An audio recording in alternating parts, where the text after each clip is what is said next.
Big Allen Pond. Then we have Town Administrator's update, old business, new business, correspondence, approval of minutes, citizens forum, pardon me, and then we will adjourn. So Mary, do you have the... I do. I move to enter into executive session under the provisions of Mass General Law, Chapter 30A, Section 21A6, to discuss the value of real property and to discuss these items in open session will have a detrimental effect on the negotiating position of the town if the chairman so declares. So declared. Second. Priscilla, how do you vote? Yes. Yes. Yes. Yes. And I vote yes.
hate this when I don't have my stuff to go through. I mean, I have it all organized. It wasn't Suppose. Freeport in the Bahamas. A little warm in here. Yes, it probably got me after 2 minutes to 6. There was a lot of traffic coming from the airport. Okay, we are back in open session. Could we please stand for the Pledge of Allegiance? I pledge allegiance to the flag of the United States of America and to the republic for which it stands, one nation, under God, indivisible, with liberty and justice for all.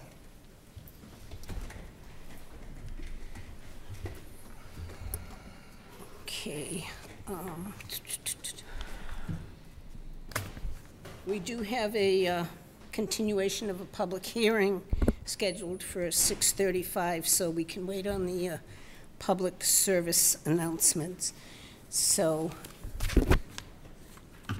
It is technically a new public hearing because they didn't, remember you folks didn't, I thought you closed it. That was the vote. Remember we had this discussion? Oh, it wasn't supposed to have been closed, But sorry. we now have posted a new public hearing. And I know that Mary Dowling is away. I'm happy to read the notice if you'd like. Yeah, Do you have it? You want me to I read have it here. You can read it. Okay, I'll read it. Save my, In accordance with Chapter 3, Sections 3.09 to 3.20 of the Sturbridge General Bylaws and Chapter 9 of the Zoning Bylaws, the Sturbridge Board of Selectmen of the Town of Sturbridge will hold a continuation of a public hearing on the application of Hamilton Rod and Gun Club for the renewal of an earth removal permit at a site located at the intersection of Hamilton Road and New Boston Road, Sturbridge. The hearing will be held Monday, July 16, 2018, at 6:35 in the Veterans Memorial Hall, second floor, Sturbridge Town Hall, 308 Main Street, Sturbridge, Mass. Posted June 28, 2018. The challenge was that you voted to continue and then you voted to close. So what we did was we posted a legal notice accordingly. wise thing to do. Because Could you you're covering all please bases. introduce yourself for the audience at home, Gary please? with Burton Engineering, here this evening representing Ramco. Here this evening as well is Don Taft and Kevin Susi of the Hamilton Rod and Gun Club. And so I'd like to, subsequent to our last meeting, the selectmen were expecting a revised plan. So to that end, Ramco got us under contract. We got out and surveyed the site and submitted some revised plans this morning. So I have full and reduced size, so let me know what you want. Go ahead, you can pass them on. You like full or reduced? Both, please.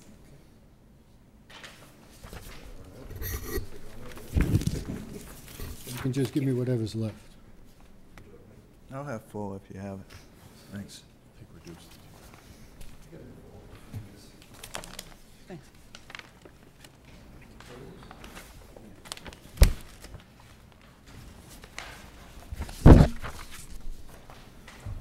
Thank you.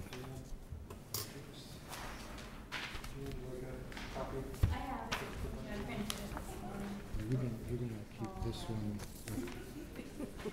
Okay, thank you. So I apologize for throwing these at you last minute. Obviously, it doesn't give you much time to review. Which can be a major problem. Yes, I understand that, and I do apologize for getting to these last minute. We didn't get under I know we had 90 days. We didn't get under contract until about 30 days were left. So, so it's hot off the presses. We did get some initial comments back from Greg, and I think they're fair. Did you get his comments? Yeah, we just got that those one. right now. So, yep, so I just can run through these, I guess, and talk to his comments Yes. real quick. And so plans were submitted today, which did not give a lot of time for proper review. Again, I apologize for not giving more time to review. The original plans intercepted runoff from the disturbed areas and did not increase flow to the existing parking lot. This proposal is not as effective as the original design. So when I had revised the plan based on the existing conditions, I provided 3 infiltration basins and grass swales to get to the infiltration basins, but I'll look at the original proposal and see how much more, if these were bigger and size-wise, they might need to be increased in size. So I think that's readily addressable through increasing the size of the basins. And I can sit down and go over the plan with Greg and see what his input as far as the more in protecting the parking lot from the known stormwater problems that lead to the lake and then to the river. Closing up some of the disturbed area by fall of 2018 would be nice. Reclamation should have progressed as the project progressed. And so on the revised plans, we do call out areas on the phasing that are relatively done working. And so this honeycomb pattern is the area that's relatively done. There are a couple of stockpiles area that still need to be removed. But once those stockpiles areas are removed, we're really not going to quarry this portion, the upper portion of the site. A majority of the excavation is going to happen on the lower portion of the site, shown as this kind of hatching in this area and this area. And then this area will continue to be dropped down as well. So basically, Greg's commenting on some of the areas that were already cut, that are exposed, that should have been loamed and seeded. We want to get those done. We want to get it stabilized if we're not going to be cutting anymore. Sending a 12-inch HDPE pipe to the parking lot drainage system. We had indicated the overflow here would tie into the existing drainage system. I have no problem adding a level spreader detail, per Greg's comment, as that was proposed previously, was a level spreader, and that just, that way we don't have a point discharge, it spreads it out and we don't get any turbulence in where we're discharging, so that can be incorporated into design. And as far as design needs more work, happy to receive any input and update the plan accordingly. Does anyone on the board have any questions or comments? Yeah, I don't recall on the original plan whether there were any areas that were proposed to be one-to-one slope areas that are now being rip-wrapped. Was that part of the original plan, or is this something? I think that's was more part of the newer plan, doing more of the one-to-one riprap. Jonathan had mentioned that they possibly will doing some blasting on site. They're encountering some ledge in some areas that to this point, they've generally worked around. They're considering doing some blasting. It's not set that they are going to do that yet, but the idea would be if they did some blasting, we'd have blast rack on site, and that's what we would be using for the riprap. Nice angular rock for the riprap and slope stabilization. But obviously we need to get input back from conservation as well, because you start riprapping, that's less loam and seed, it's less vegetation cover. So understand that that might be some feedback that the town has for us regarding this revision. I believe the gravel removal regulations that the selectmen have requires that the maximum slope to be 3 to 1. Okay. And I mean, I presume I'm not sure. I think the board can waive it, but I just wanted to bring that up as a question of whether that was part of the original application. And I understand that things happened on site where there's ledge where it wasn't expected, that sort of thing. Sure. But I just wanted to make sure that those areas where there's one-to-one slopes, that it's still safe, because you fall down a one-to-one slope. Yeah, no, it's a pretty good tumble. It's a good tumble, so. Okay. Okay, I don't have any questions right now because, like everyone else, I mean, we just received these plans, and even with Greg's concerns, I don't feel comfortable moving ahead with approval or not approval tonight. I would personally like to continue the public hearing. Sure. And give you, say, a month to get together with Greg and get everything settled and presented to us well before a meeting, so understood. we can look at it. I apologize that this didn't leave sufficient time, so I understand that. I think that's a reasonable request. They'll be able to work out of there, though, while it's Yeah, pending? yeah, like they did before. Yeah. But he's got to get together with Greg and. Yeah, and there's no delay of signing contracts now at this point. We'll get Yeah. comments, we'll address them right away. Part of the issue was just that we weren't under contract right away. Yeah, and you mentioned you may have some issues with Concom too, so. Well, right, It'll- I haven't had a chance to sit down with Becky and discuss any of this with her yet, so obviously that's So you need more time. wanted to input. Yeah, So do definitely. you think a month would be sufficient? Yeah, I think that's fine. I think that's See, we sufficient have time. The 20th of August is our second meeting. Is someone willing to make a motion then to continue the public hearing to August 20th at 6:35 PM? So moved. I'll second that. Okay, any discussion? All in favor? Okay, I just have one Mary? question. Yeah, Greg says item number 5, design needs more work. And Leon, I guess just to make it clear for Burton Engineering too, Yeah. is that because of items 2, 3, 4, or the design period, not in addition to what he already?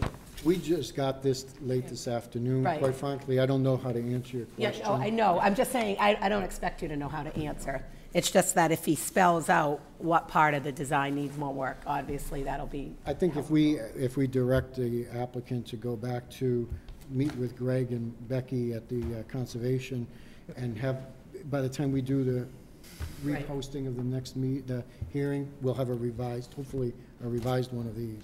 Awesome. okay, so, sorry you had to come in, but No, I appreciate you taking the time and giving us some direction, and we have some feedback from Greg, and I appreciate Mr. Supranat's comments regarding the riprap as well, because that's something to consider as we move this design forward, so. Leon? I'm sorry, you haven't yet continued the hearing? We made the motion in second, but we didn't And if- vote. You may want to see if there's anyone in the audience that would like to comment today. Oh, yeah, because we're still, is there anyone in the audience that has a comment? It's still a public hearing. No, okay, Thank you. all in favor of continuing it then, 5-0. And I did forget to mention that we're being taped by the Telegram and Gazette.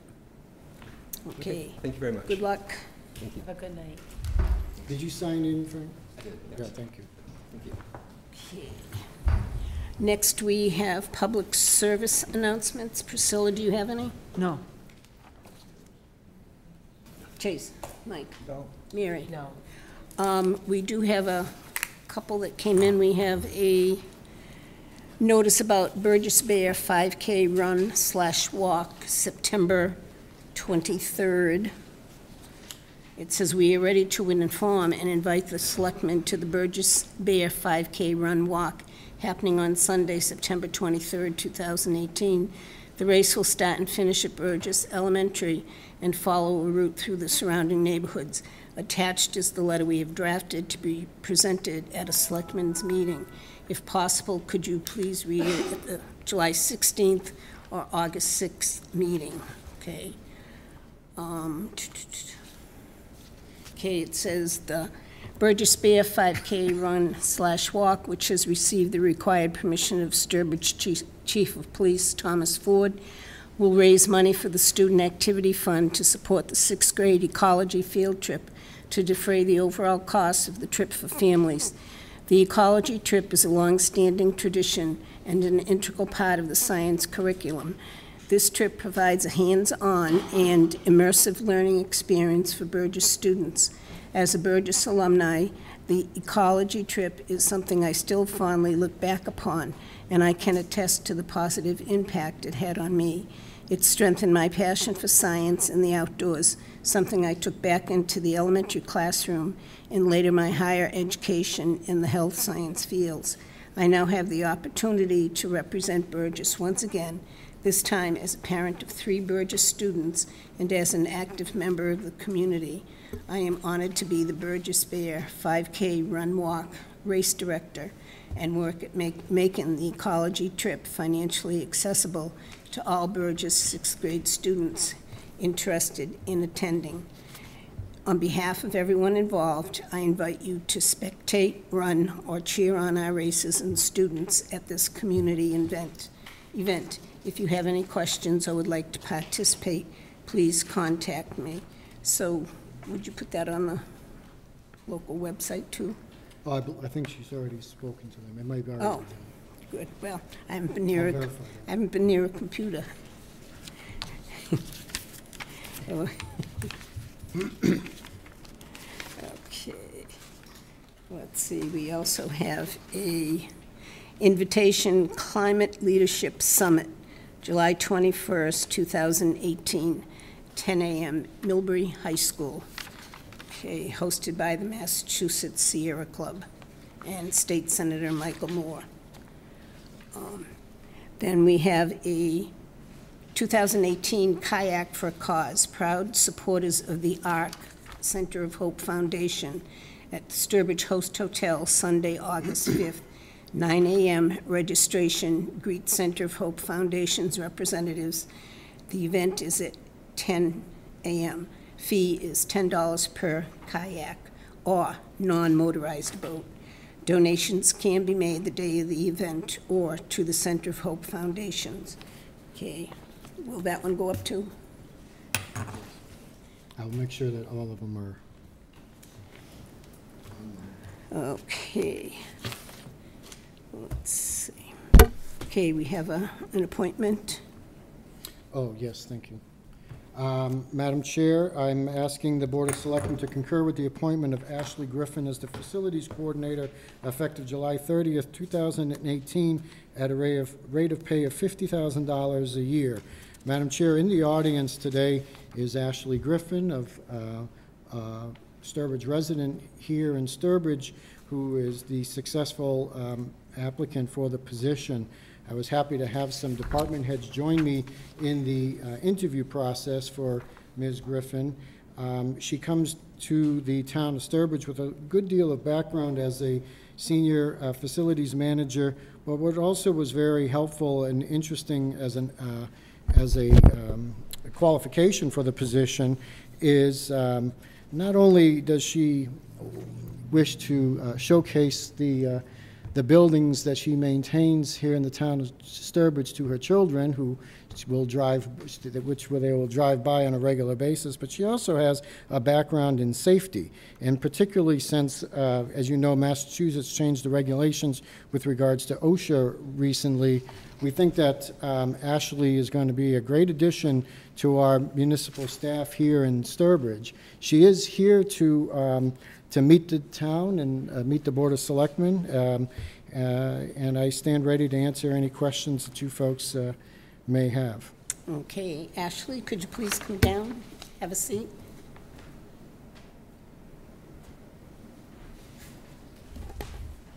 Okay, good evening. Good evening.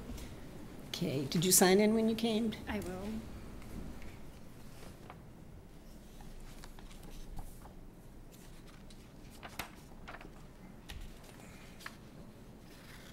I should also say she had a great command of building facility issues and has experience in developing maintenance schedules and repair schedules, and I look forward to talking with her about some of the ongoing issues that we have facing this community.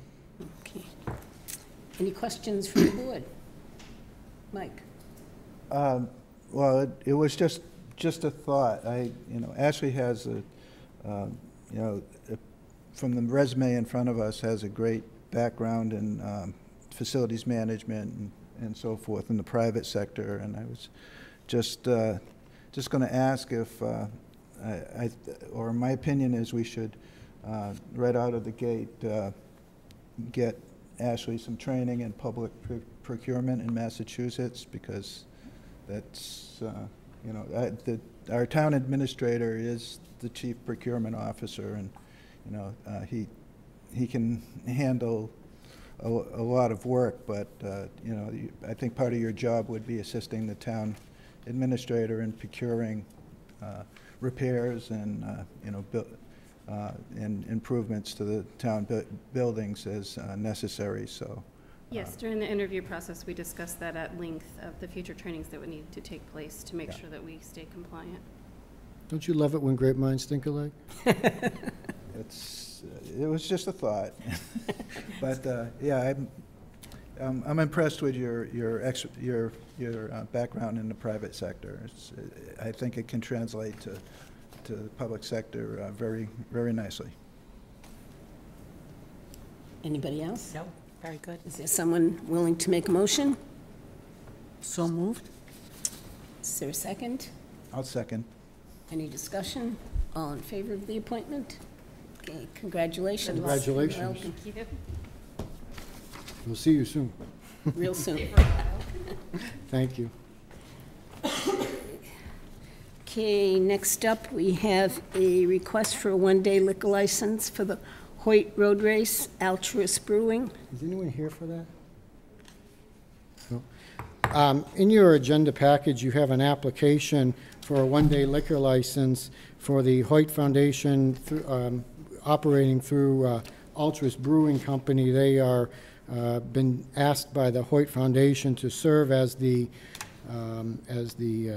operator of this with their experience in handling liquor sales. As you know, the event is going to be held from 12 to 3 on Sunday, September 9th. It's actually a little bit earlier than that, but I think they're looking to have the hours of operation for the one-day license between 12 and 3. They, the folks at Altruist, as you folks know, do have a farmer's brewer's license and a pouring license. It's been reviewed by our chief, and it comes before the Board of Selectmen for your consideration. Okay, any questions or comments from the board? Mary? So I'm a big champion of the race, and I love the fact that we have a lot of local breweries, but I did not support this because we also said no to the farmer's market sale of, was it not wine, but it was Cider. Cider. It was hard cider. And it is going to end on the common, so it would be a liquor license for the common. And I thought we had approached this in a way that we wanted to come up with a policy about how we were going to have alcohol on our town common. So, I mean, I don't know how the rest of the board feels, but I feel like this is the first year we're doing this event. I think we should focus on the race. I know a lot of races have alcohol at the end, but a lot of races don't as well. So that's pretty much how I feel on this. I did think when we said no to the farmer's market, I wasn't too thrilled about it. It was kind of discriminatory. They are a farm product. I do not have a problem. Many races have beer at the end. This is for roughly 3 hours. We do not have an open container bylaw in town. There are plenty of people who, when they go to the concerts, have alcohol and drink it on the common. So I would be in favor of this. Anyone else? Mike? Yeah, I have no problem with granting this license. It's, you know, a local business that I think it would support the race. I don't think it's contrary to the intent, and if it gets more people involved, I'd like to see as many people involved in this race as and promoting it as possible. I know, it's only, they're asking for it for 3 hours. I mean, Yeah. it's not like it's going to be an all-day affair. And I do know that people, when they run, a lot of people do like a nice cold beer after running. Not everybody. Not everybody, but I think, you know, to give people the opportunity. Chase? Well, yeah, I think the farmer's market was more of a sale event, whereas this is more of a social event, and I guess I don't have a problem with a 3-hour liquor license at the end of the Are you going to limit the amount of tickets that each runner gets? Are you going to just have it be as many beers as people want? Well, No, I don't know, you're Yeah, done, yeah. I'm just saying, I mean, I know the way the board feels. I'm, Yeah, we're- 13 miles, the race starts at 10, it's going to be hot. Are they going to have like a ticket for one beer, or when you finish your race at 13 miles, can they have 2 or 3 beers on the common? Because a Well- lot of times they'll have a ticket. I'm just saying, these are the Yeah. kind of things that you Well, should consider. I don't think, we should limit it. We're granting a license for 3 hours. Altruist has a business in town. They're very conscious about how they serve and what they serve. There will be, I assume, police detail on the common too. So I really don't foresee, even if someone has 3 beers, it's not, right, Chase? It's not an overt amount. Priscilla? I'm okay with it for that function. I do agree that the farmer's market was different. I think that's a lot different than this. Okay, does somebody, I was just going to ask, I know we said that we would put that on the agenda, how we were going to handle the sale of alcohol. Is that something that we're going to have coming up? Or? well, not soon. I mean, we really, in town, have not had a problem with people with open containers. I mean, the people who have, it's been a problem with drivers, not people that go to the common. I mean, even the common, most people don't even know the boundaries for the common. On the other side of the street, the public house, their front lawn is actually the common, and they have functions out there too where they serve alcohol. So is somebody willing to make a motion to grant the one-day liquor license? I'll make a motion to grant a one-day liquor license. I guess it's to... Hoyt Foundation / Altruist Brewing Company. Yeah, to Hoyt Foundation / Altruist Brewing Company. And the date on this was September 9th. September 9th from 12 p.m. to 3 p.m. Okay, is there a second on that? Okay, any more discussion? I have a question. Mary? I know it's going to go through, but is the liquor license going to Altruist Brewing Company or the Hoyt Foundation? It's very confusing here, and I know the issue had come up in earlier meetings of the race, and I can't speak for the Hoyts, but I know it went back and forth as to who was the appropriate party. Yeah, it's a charitable cause, And so the it goes to the Hoyts charitable cause. wanted the Altruist, so is the liquor license going to both? Because it's slash. Yeah, well, we have it as Because who's going to, I guess, whoever the liquor license goes to, they're going to be the responsible party Right. for ensuring that it doesn't go to race underage drinking and that type of thing. Right. So the tip certified Right, folks folks from Altruist will be actually using their expertise to handle that. So is the permit going to Altruist Brewing? No, it's going to the Hoyt Foundation. Oh, okay, okay. Slash, the way The it's- applicant is Nancy Bixby, so. Right, who has nothing to do with the Hoyt Foundation, she's Altruist Brewing Company. So it's just very unclear under, to whom the, Yeah, Okay. it'll be It'll be the co- nonprofit agency, entity. Yeah. it'll be the Hoyt Foundation that's getting a Yes. liquor license. For this But the event. applicant's name is Nancy Bixby, who is Altruist. Well, she's just applying. She submitted the For it, application for them. as a qualified person who can oversee the alcohol, the service of alcohol. Yeah. I'll make it clear to them how this is going to go down. Mass General Law, as I recall, dictates that the one-day liquor license needs to go to a charitable, nonprofit organization. And if you have a liquor license, you can't be the holder of a Okay, just one-day make that clear to I the will. Yeah, parties, yeah, that's yeah, all. yeah. Okay. Okay, we have a motion and a second. Any more discussion? All in favor of the motion? All opposed? 4-1. Madam Chair, next on the agenda is a presentation on the Route 15 corridor study from CMRPC, and I see that they are in attendance here tonight. I will ask Priscilla, Switch girl? it's still light enough to be able to see.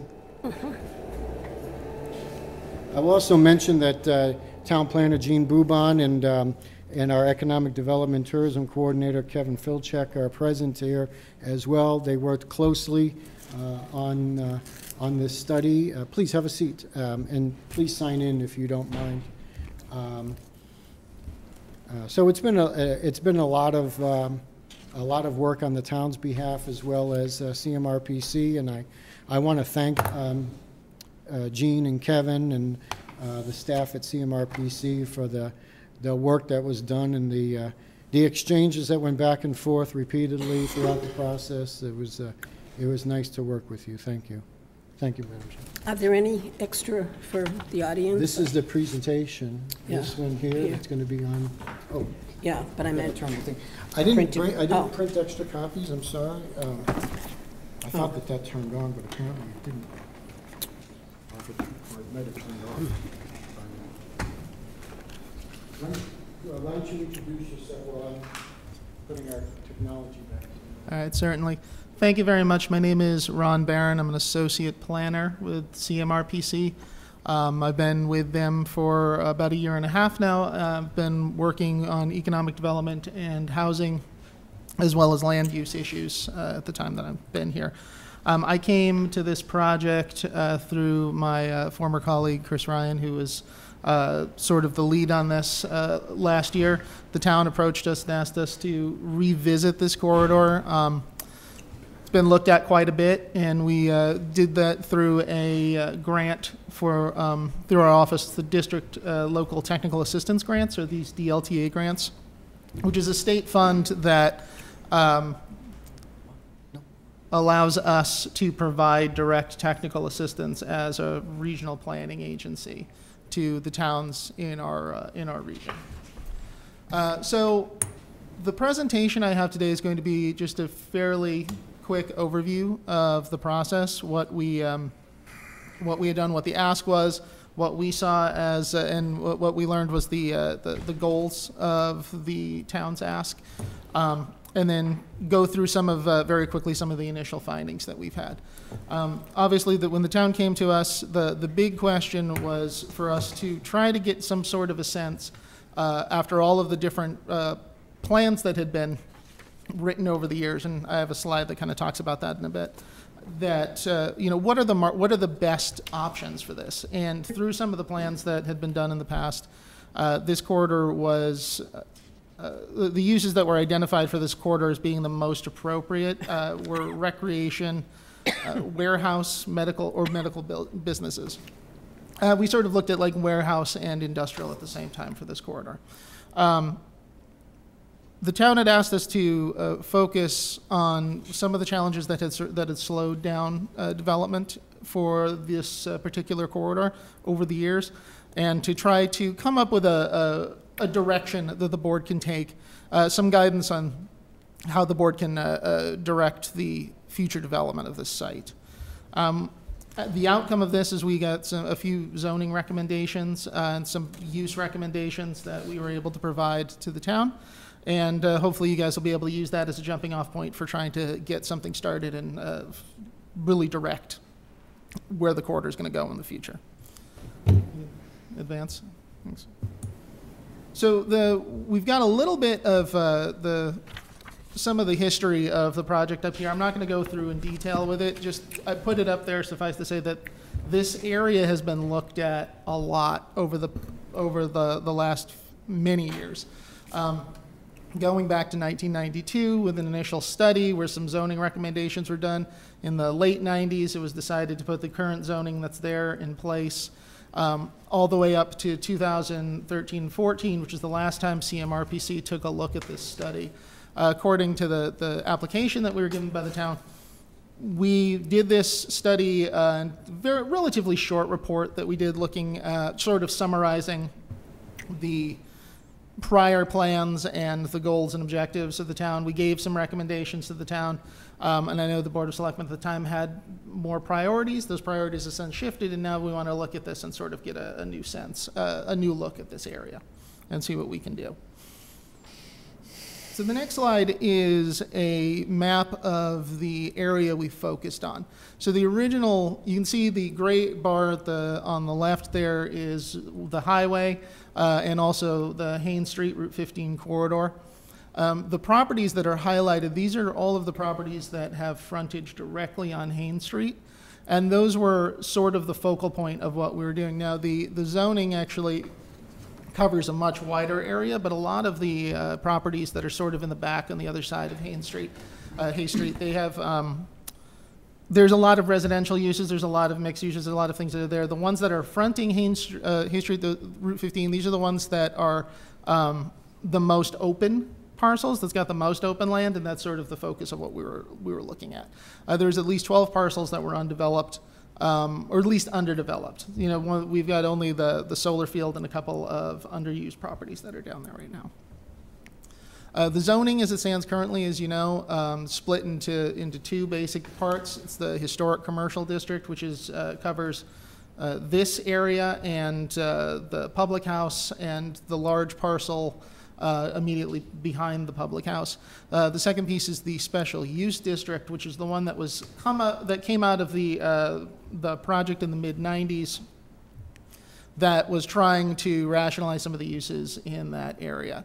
One of the provisions of that is the planned unit business development, or the PUBD district, which is it's not a zone itself, but it's a special use that's inside the zoning that allows for larger mixed-use developments that are about, the minimum is 50 acres, or you can lower it to 25 acres with special permit.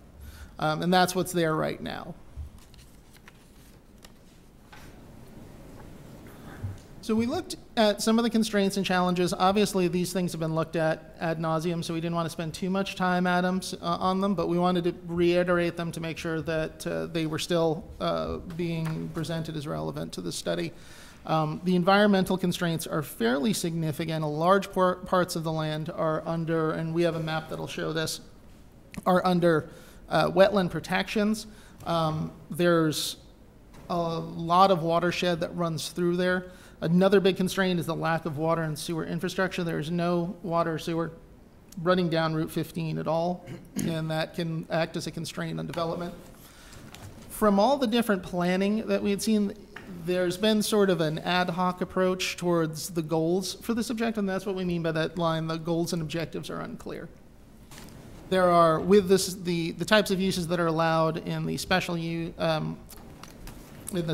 district and that are allowed in the planned unit business development district, they're not necessarily compatible. There's a lot of different uses going on. Really, the only thing that seems like it was solidified over all the years is that retail is something that the town didn't want. So the, excuse me, and that restrictive zoning has definitely had an impact on it. The existing uses are relatively all over the place with, you know, there's some outdoor recreation, there's some residential, there's a few little commercial spots. There was the old candy store that is still looking for a new owner. But it's not really, there's no real cohesiveness to that district. And the commercial tax rate was something that we should mention. Really just the town's property tax rate is a little bit higher than a lot of the surrounding towns, comparable towns. And that can act as a potential constraint on development for that region. So this map is just sort of illustrating some of the constraints that we're talking about. So the way that the wetlands divide the parcels up into sort of a north and south area, where you've got the historical district and then the special use district are divided by these wetlands. Now down in the parcels that front Haynes Street, there aren't as many constraints as there are on the other side that are closer to the river. And that's one of the reasons that they are sort of the focal point of this particular project. But there are still some fairly serious environmental constraints that we had to take into consideration. The second one is, of course, is the water and sewer. This map is showing just the sewer lines and showing really how far they would need to be extended in order to accommodate those parcels that are considered the most appropriate for development at this point. So, but as far as the advantages and opportunities, there are a lot of advantages to it. There's a lot of natural resources in the region. There's access to the rivers and waters, some of which we have been told could be potentially navigable. Access to the highway is obviously a huge one, being able to have potential direct access to I-84. The name recognition of the town is obviously a huge bonus. And especially with Old Sturbridge Village is a regional, if not nationally known name. And obviously, the amount of time and effort that the town has put into it has shown that there's a great deal of interest from local residents and local officials to try to see something happen with there, and that's definitely an advantage that this corridor has.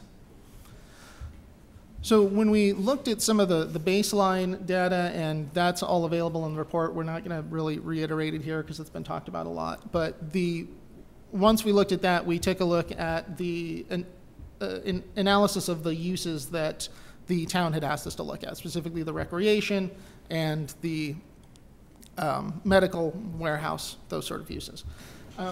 When we started, we had a few considerations that we had to look at. It was obvious from the reports that we read and from the conversations we had with the town that preserving the forest canopy as much as possible, preserving the view shed was extremely important. And by view shed, we mean as right now, as you drive down Route 15, one side of it is almost all trees. That was very, very high on the priority list for maintaining that.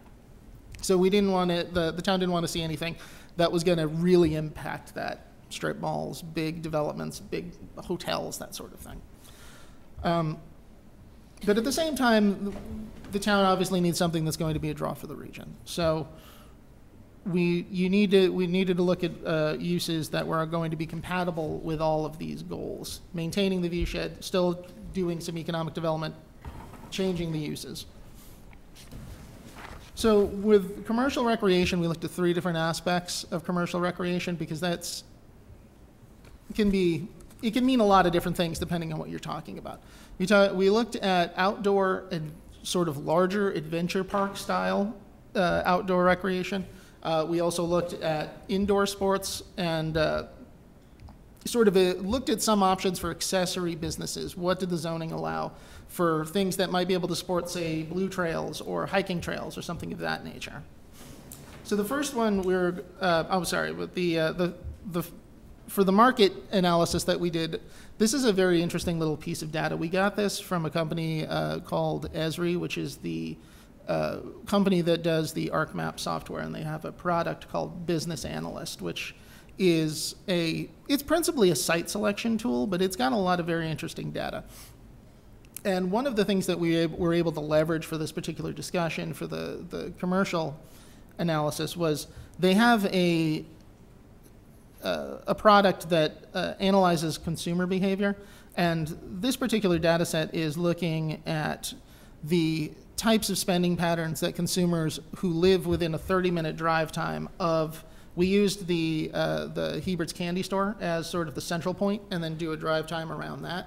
And this was all of the outdoor activities that people have said they've engaged in within that area that is above the national average. So things like backpacking, canoeing, bicycling, hiking, all of these activities are things that people have reported that they spend a lot of money on that are within a really reasonable catchment area, and it does indicate that there could be potential for more of this type of activity that are within a very reasonable striking distance of Sturbridge and of this corridor. So what did we mean by the adventure park style? I wanted to include this just to give a sense of what kind of business we were looking at, because we weren't just talking about, let's get some bicycle shops in. We did want to look at that, but we also wanted to look at something a little bit more expansive. And there are some examples of this type of adventure park, as they call them, developments that have come out. This one is actually from Berlin. Just opened up a little while ago. It also has it's a company that also has locations in New York. And this is something that has been growing in popularity. It's something that has a lot of potential for generating commercial activity in a relatively low impact way when you have a highly forested area. And I'm going to go into a little bit about what the constraints and benefits of that are. So obviously with the constraint side, it's a really exciting potential for this region. It's not entirely clear how strong the market is for it. There's only a couple of examples in Massachusetts, and the only one that was a private company that is doing something like that. The other one we looked at is a company in Charlton that has more ATV and mechanized recreation, which from our discussions with the town, did seem like something that would be what was really appropriate for that region. There tend to be on large sites. That 20-plus acres is actually something that area could accommodate relatively easily. Obviously, anything that increases traffic is going to be a concern for the area. As far as the positives, like we said, it definitely fits in with the forested, the natural resources of the region. It would have minimal impact on the view shed. Lack of water and sewer is not necessarily as much of a constraint as it would be with other types of uses. And the right development could serve as something that the community could use and could also be a draw for the region.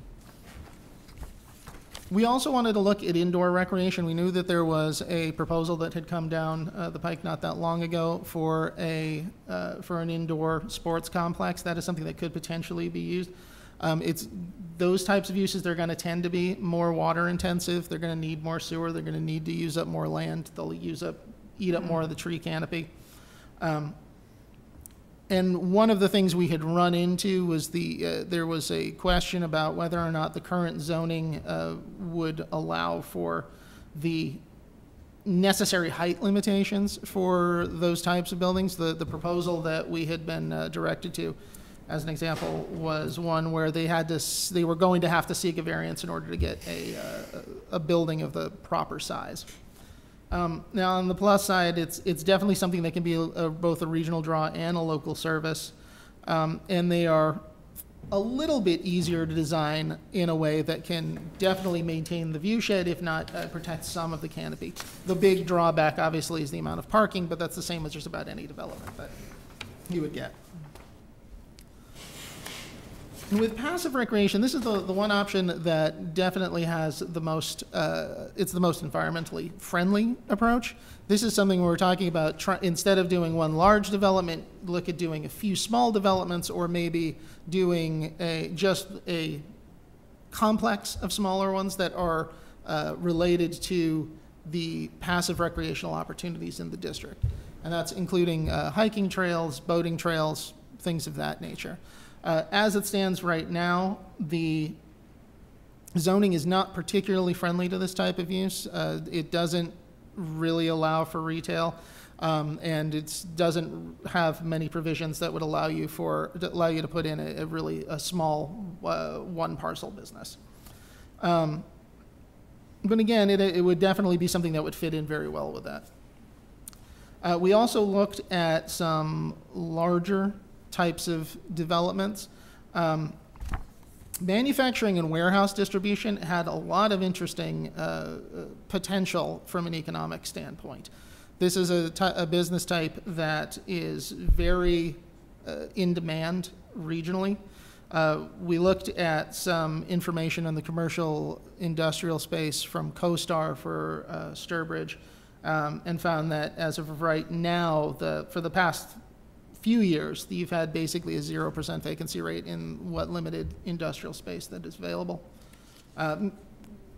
That's up from the low was 30%, which is, it's an increase, and it's showing that there's strong demand for it. We've heard from other groups and from other reports that this is a type of use that is really growing in the region. A lot of people are getting priced out of Boston and looking for new places to go. Obviously, there are a lot of considerations that would need to go into that. This use is also fairly heavy water and sewer user, not necessarily as much as office space or some other use. It would definitely have a large impact on the forest canopy, could potentially have impact on the view shed.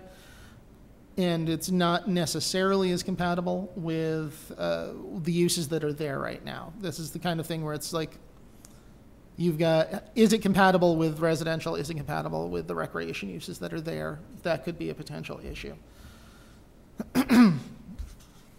Now, as far as the positives, in addition to it being high in demand, it is something that could have a very good, could have a potentially positive impact on regional employment.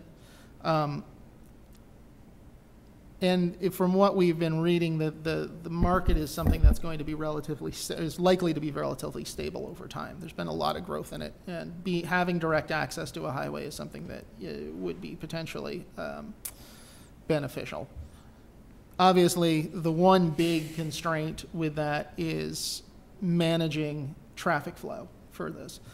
We had a lot of discussions with the town about how we could, what kind of impact that might have, and obviously having trucks coming in and out of 131 going down Route 15 could be potentially problematic given the infrastructure that's there right now. So that's definitely something that would have to be considered.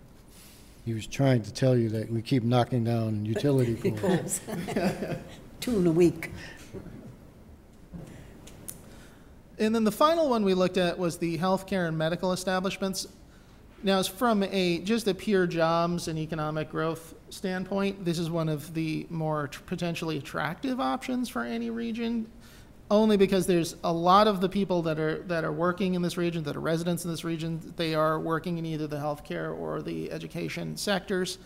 Obviously, anything that can improve local jobs could be a boon. It's definitely a high growth sector, and it's looking like it's going to continue to be generating high profits for a long time. Again, on the downside, there's heavy demand for water and sewer. This is one of the biggest users. This is one of the biggest users of the three that we looked at. So, without having any kind of infrastructure there, this is not the kind of development I think you could actually reasonably expect to get. These places don't tend to be small. They tend to have really big impacts on land. So if maintaining the forest canopy as it is right now is something that is really important to the board, this would be something that we'd have to, may not be the goal of the angle you would go for. And the more employment you get, obviously the bigger impacts on traffic you're going to get. Might not be having the same sort of impacts as trucks coming in, but if you have big increases in the number of people working on the Route 15, that's going to be a potential negative. However, the long-term outlook is very good. Healthcare is not going away anytime soon, just of any ilk. Even medical records is a hugely growing industry.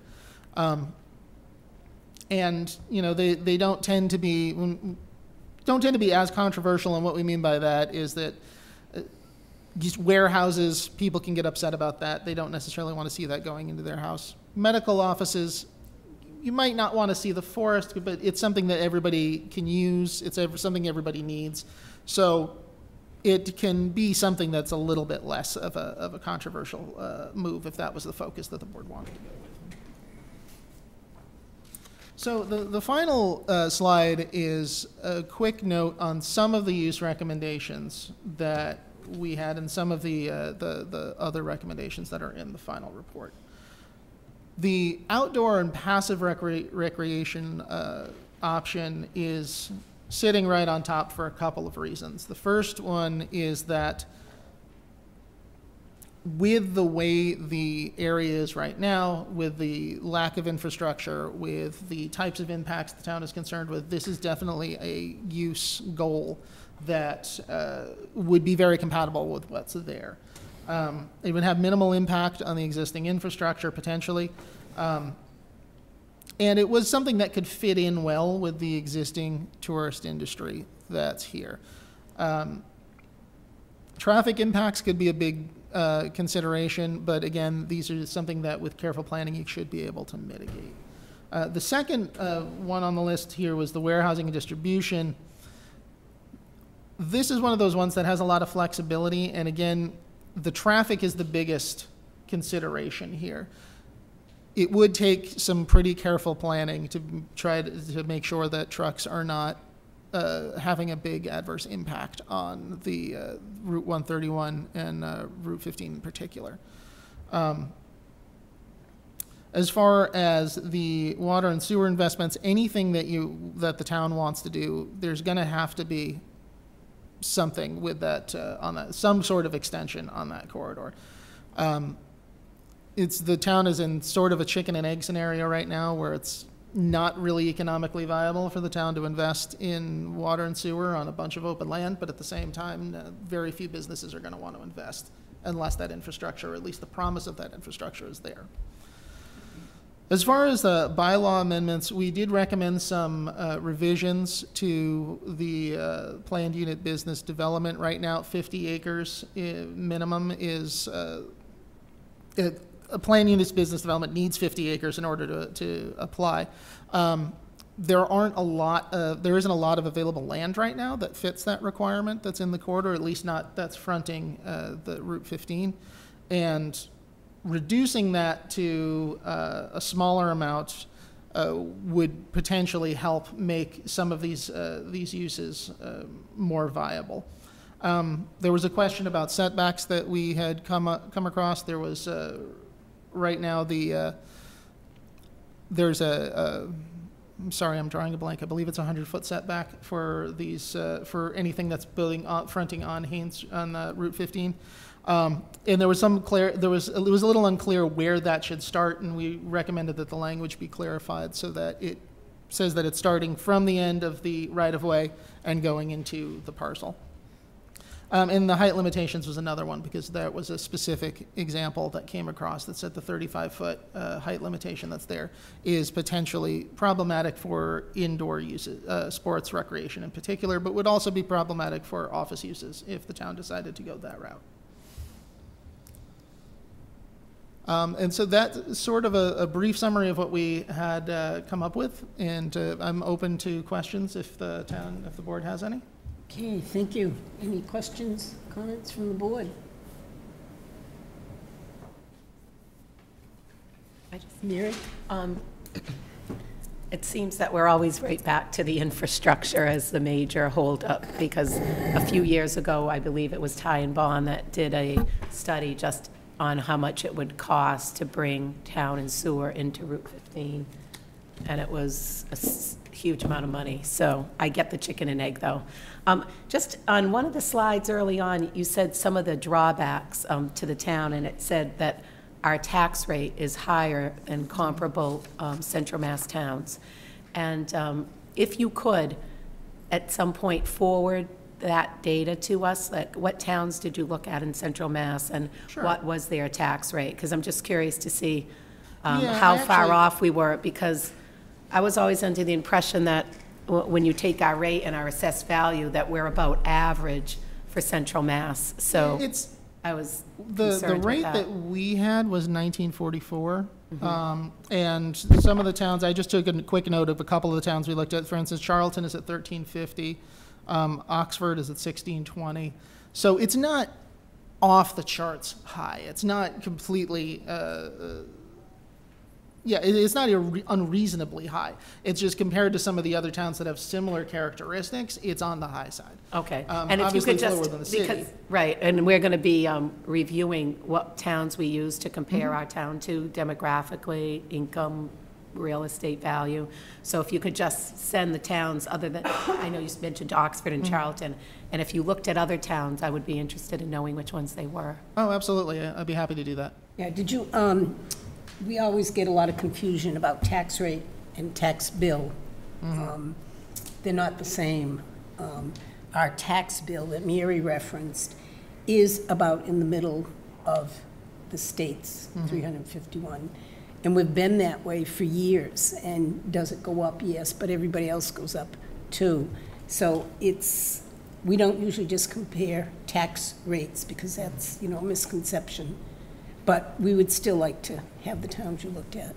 And when you're talking about that, you're talking about the way that the town does generates the property value assessments. Well, our tax bill is the rate times the valuation. Yeah. Yeah. Okay.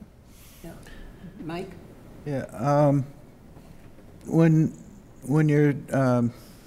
a community is evaluating expanding or growth in the community, which I guess that's what we're looking at for Route 15. One of the components that is often analyzed is the existing workforce. I mean, we have workforce that's highly trained in hotels and restaurant businesses and stuff like that. And it seems like we kind of ruled that out. We have people that are very technical in the area, some of the best in the world as far as things like fiber optics and that sort of stuff, and other areas of our workforce that are, you know, unique to our area. Did we take into consideration any of the the reason for the town wanting growth is to provide jobs, I would think, in a commercial area, or that's the motivating factor, is to provide jobs. And you know, some of the things that we've considered, you know, that doesn't seem to be, you know, good job producers. Well, yes, and we did, excuse me, in the report, we do have some information that updates the job, some of the jobs data, looking at the rate of employment and the sectors of employment that predominate in the town. And that's one of the reasons why we didn't just say medical is a bad option, because that's something that is definitely a sector where a lot of people in town, or a surprising number of people are in meds and eds. I would have, you know, you would think that maybe most of the people in town are either working in the health or the service industry or working for the tourism industry or something like that, and that's not necessarily the case. The people who live here, based on the data, seem to be more working in white-collar jobs, and then, you know, you're drawing in people from the region to work in all the other sectors.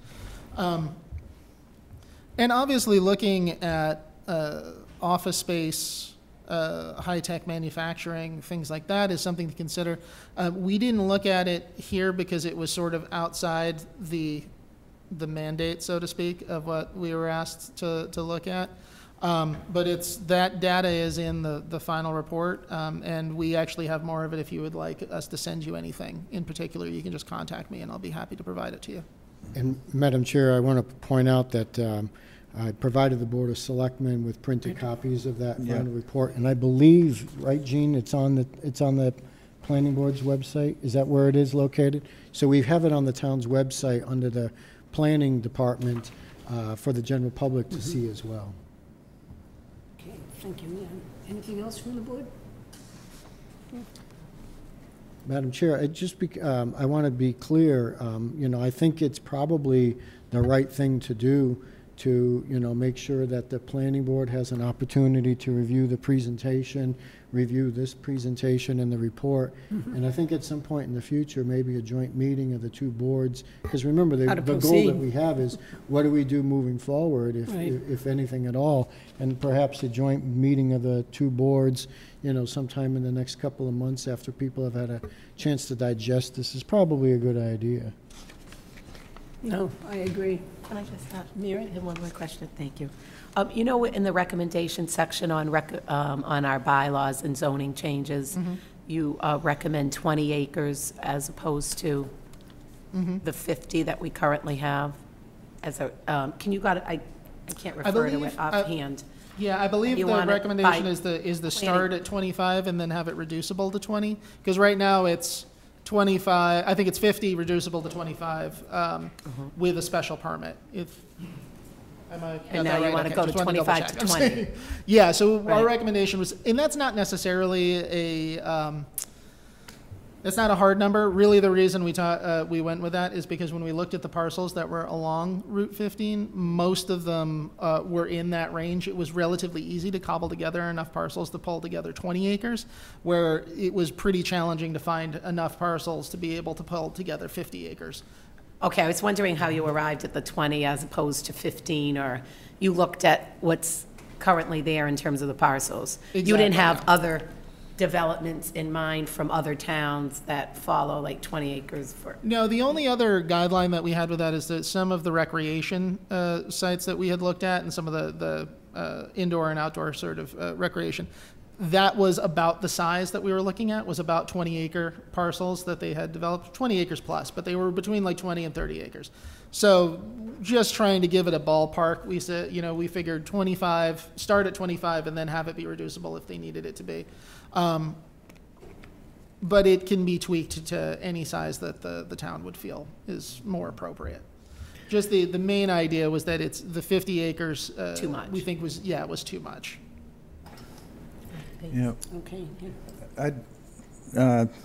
I got a question of, you know, where do we go from here? The question is, well, yeah, the selectmen can meet with the planning board, and we can discuss, you know, what types of development we really like.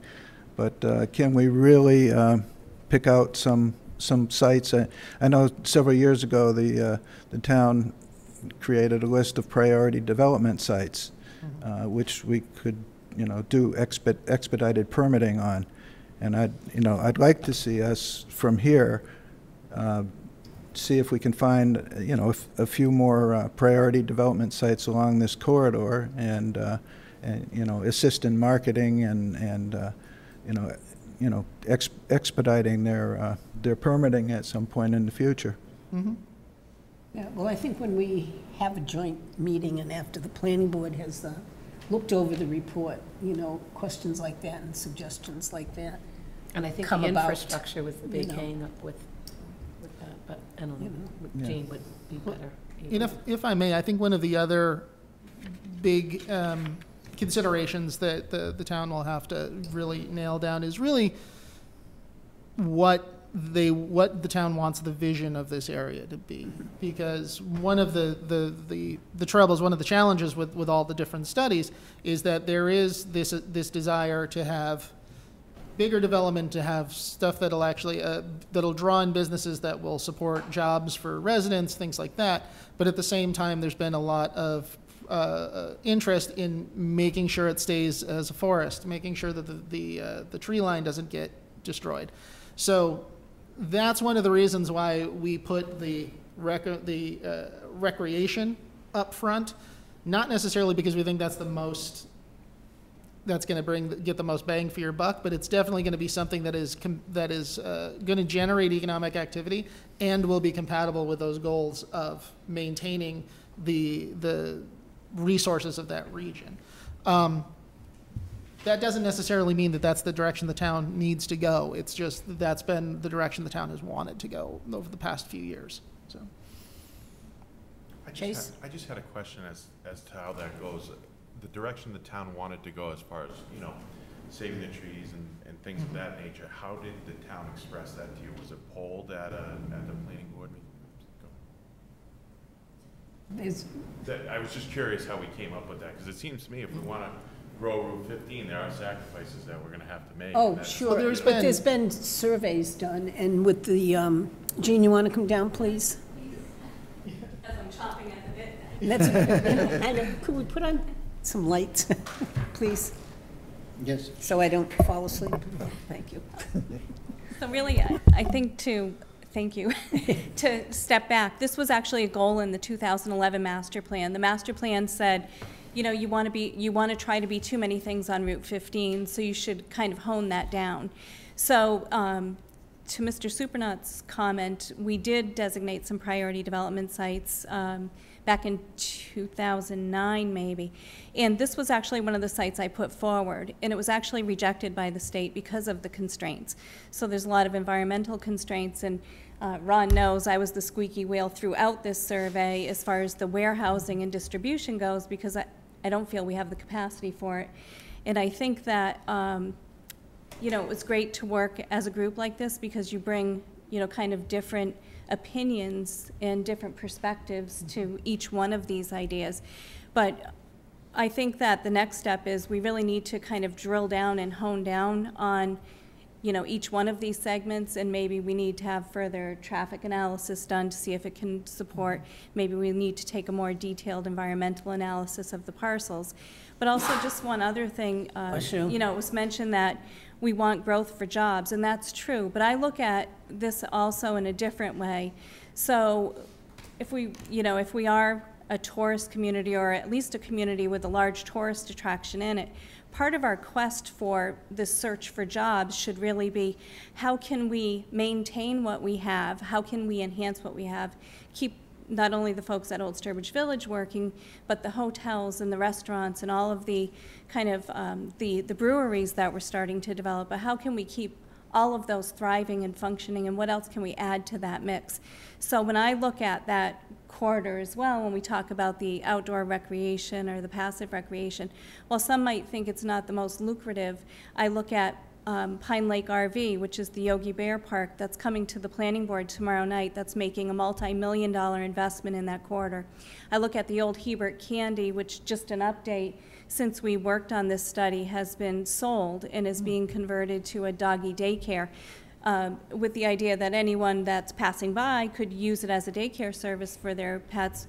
But also, if you're staying here on vacation, you have a place where you can leave your dog, so it would be in good hands so that you can go out and enjoy some of the amenities in the area. So I think that, you know, that's kind of, I don't know, my spin on it as being the person who's been sitting behind all these studies for years and years and years and looking and seeing, you know, kind of all the details that come out. But, you know, I think it was great to work with the Central Mass Regional Planning Commission, but I think that, you know, I hate to say, people say planners just, oh, study, study, study, when are you going to act?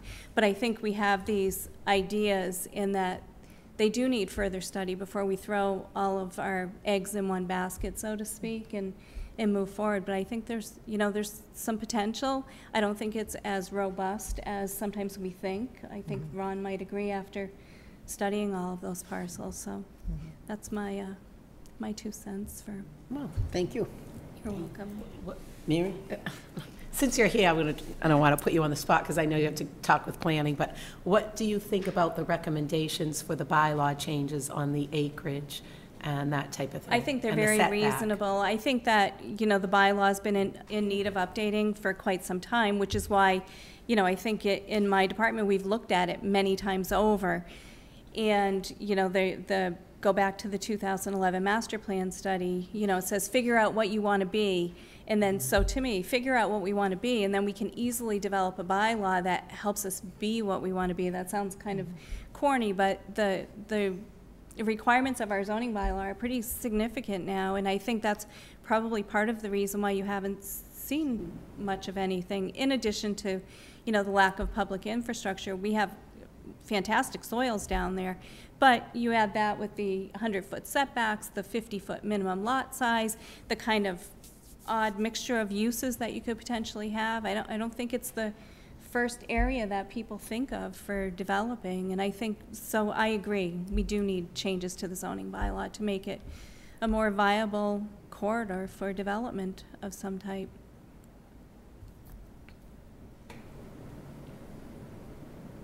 That's it. Okay. Thank you, Jean. Thank you. Thank you very much, appreciate it. Okay, next on the agenda, we have department. Leave it down for a second. I'm going to put something else up. Oh, okay. Sure. Our pictures. Police Chief Ford.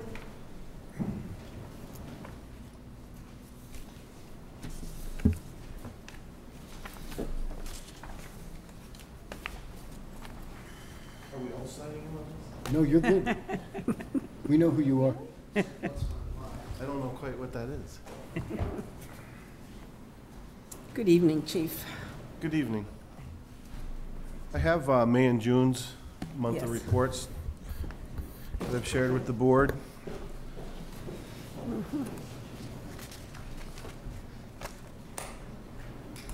As you can see from May, it's a busy month, operationally speaking, as well as training. It's pretty normal for that time of year to have an increase in activities with the weather breaking and such. Relatively normal report. I don't see anything extraordinary in here, but if there are any questions on the report, I'd be happy to answer them. Any questions on May? Nice, the boat patrols have begun. They have, in earnest, we're making the best use out of our new boat that we are able now to go out in the evening, which we were never able to do before, which is kind of nice to get out there at nighttime as well. So we're conducting more of those types of activities as well as we're settling into the heart of the summer now. And boat activity varies all times of the day. Oh, yeah, I can imagine. Any questions on June then? Any questions? Mary? I was wondering how the progress has gone with respect to the school resource officer. I know the last time you were here. Really,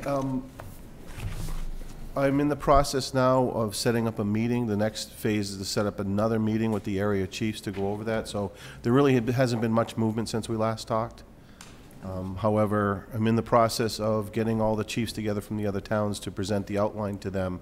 And I've spoken with the Tantasco School Committee Chair, and also we discussed the fact of getting together soon with that outline and moving forward on it. So probably the next time we meet, I'll have a little more progress for you. Priscilla? Can I pick up from, are you done, Mary? Because I want to pick up something from what you just said. I saw on TV, I read it in the Globe, and we just got it today in the email from the state with the budget. And the governor has allocated $72 million for school safety, which I'm sure you know. Can any of that be used to help us? And Well, we're certainly one of the aspects of the proposal that we're going to look into is the funding component of it, and to see how the eligibility requirements are, see how competitive it's going to be, and to see what types of programs that they are going to be funding for it. So it's something that I just found out about it, Right, it just came over out, the I know, weekend. right. So I have to sit back and do some research into this, and then again get together with my peers from the Tantasco communities to discuss it and see what our best course of action will be moving forward on it. And hopefully, I feel that the school committee and the school are very serious about moving forward with this. So I think that the fact that there may be some funding out there may move it along even more so for us. I was hoping. Thanks, Chief. Okay, anything else for the chief? Do you have anything else I for just, us? a couple of highlights from June. One, we had Officer Hemingway was participating in a week-long training and recertification program out at the Biggie in West Springfield for the North American Police Work Dog Association. And it's quite an event that they hold down there all week long. They have teams from all over the Northeast that come and train and recertify. They interact with each other. They do a lot of training, and they have certified instructors there that recert the dogs on their patrol and narcotics certification as well. So that was very successful. And also we welcome back in early June Lieutenant Desert, who graduated from the 272nd session of the FBI National Academy. It is an advanced management program for law enforcement managers that is held down at the FBI Academy in Quantico, Virginia. So I'd like to congratulate both of them on a great training program. Yes, we had voted to send a letter to Yes. Lieutenant Desert. Did everyone sign it? No, Not it's everyone, it is on the signature sheet. been in there to sign. Oh, okay. So, I'll grab it before the meeting, make sure everyone's all set. So, anybody going down to the Common this week and weekend, check out the new crosswalk lights. They got installed today. Oh, wow. I hear they're working very good. We had a problem with one of the poles at the one by Kaizen in the senior center, so that one should be up by week's end. They had to replace a pole because the way that the crosswalk lights operate is they send a signal to each other, and so if you push one side, they both light up. And what happened, the way the poles are configured over there with the crosswalk signs, there was too much distance between them. So certainly want to thank Greg Morris and his crew for getting the poles that we needed. We needed special poles for them, and putting the crews together to get out there and take care of that and get those installed. They look great, and so thank you to him for taking care of that for us. Yeah, there was an accident like a week ago there with the lights on 131. Well, we've had a couple of accidents. That's a separate issue because of this out front here. I have been on the phone 3 times. Fortunately, I have a connection from previous traffic control issues in town at the Department of Transportation, who have called, told them we've had 3 documented accidents out in this section Yeah, that because were of- related to the traffic light. People going through the light.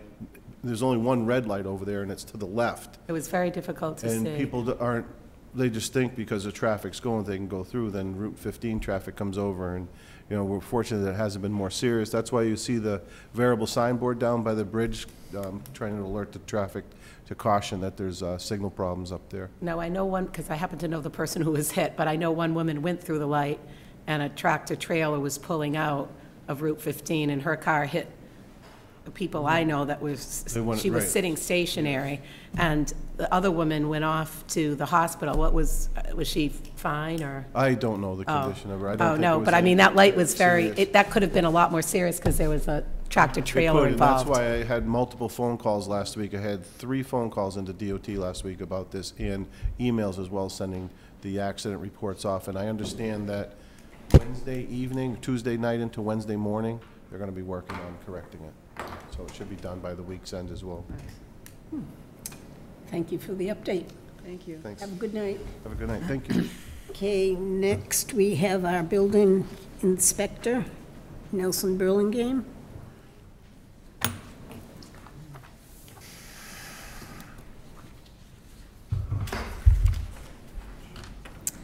Good evening to the board. Good evening, Nelson.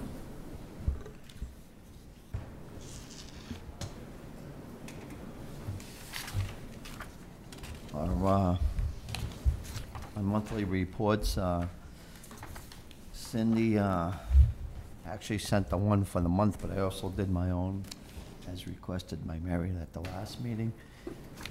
Basically, as far as geo goes, I'm gonna just do that quickly. We had a total of 84 permits.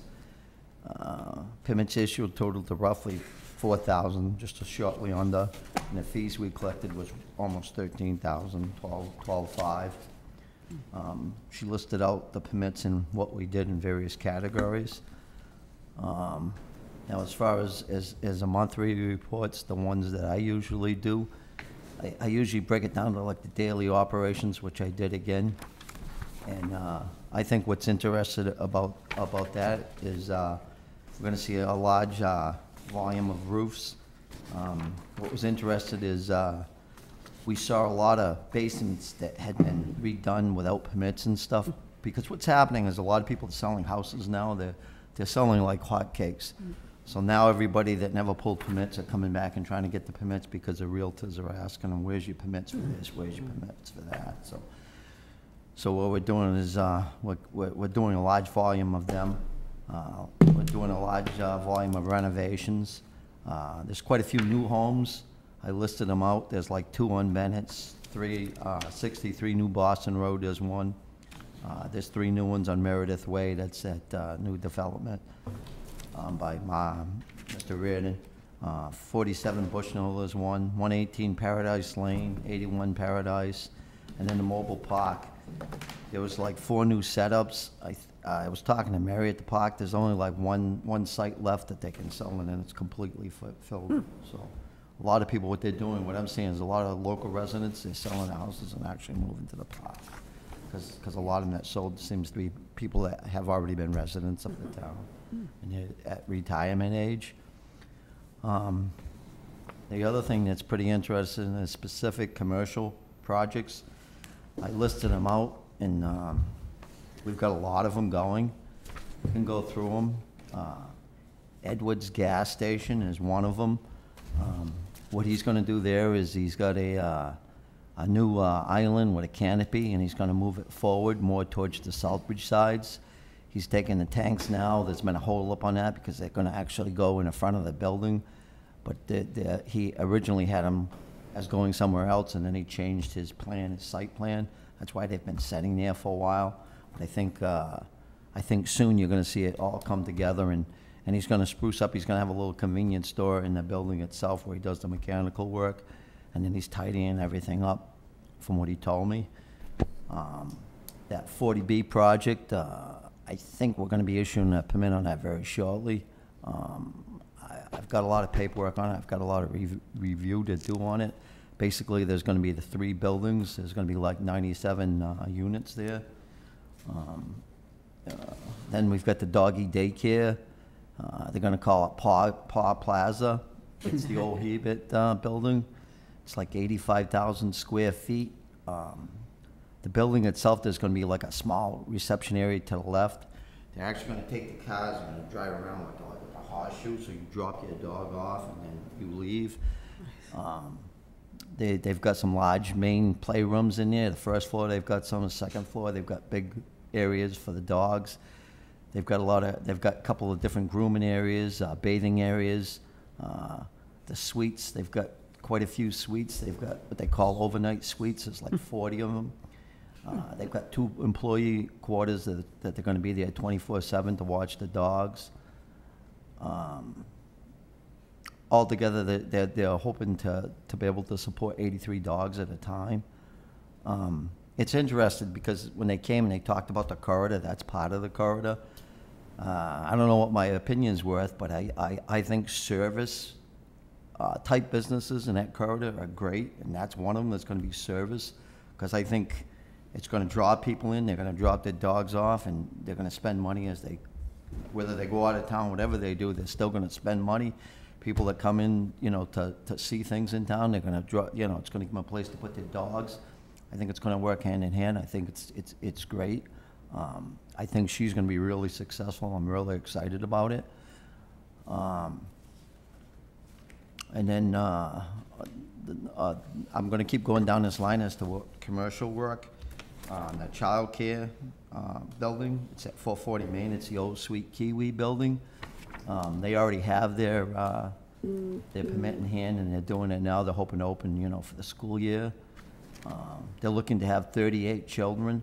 What's interesting to me of the 38 children they have, and I think the lady told me there's like 18 or 20 that's going to be infants, which is kind of interesting. I guess it tells you that people have a hard time finding places to leave their infants.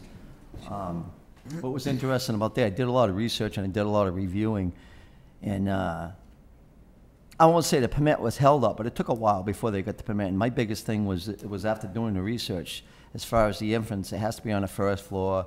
They have to have an exit in a room. I mean, you need to follow through outside the building.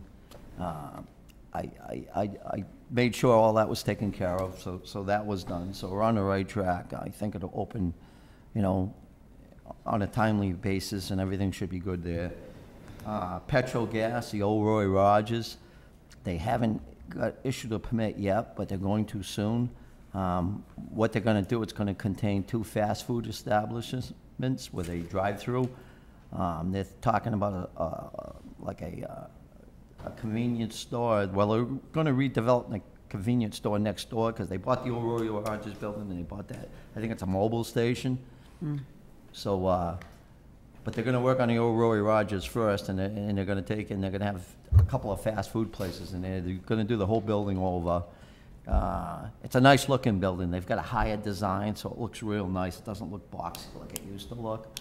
And then as soon as they finish all that, they're going to redo the pumps and the convenience store and everything to the left. I'm sorry, I don't want to cut you off, but we saw the design when those people were looking to do that project, and it looks outstanding. I think describing it as a convenience store and 2 fast food restaurants doesn't do it justice. It's a company out of Ireland, if I remember correctly, Nelson. Yes. And the finished product is going to be absolutely outstanding, absolutely outstanding. It is, and the building now, if you ever gone down there, it's in bad shape. Oh, yeah. I mean, what they're doing is fantastic. I mean, they're not doing a new building, but it might well be, they're putting a lot of money into it. Again, that should help that corridor, I would think. Okay, the next thing, Center of Hope. They've got a little project going. Originally, they were going to have a fruit stand flea market where the old garage was. Now they're looking to turn it into like where they have food, but takeout food, so you can go there and buy the food and take the food out.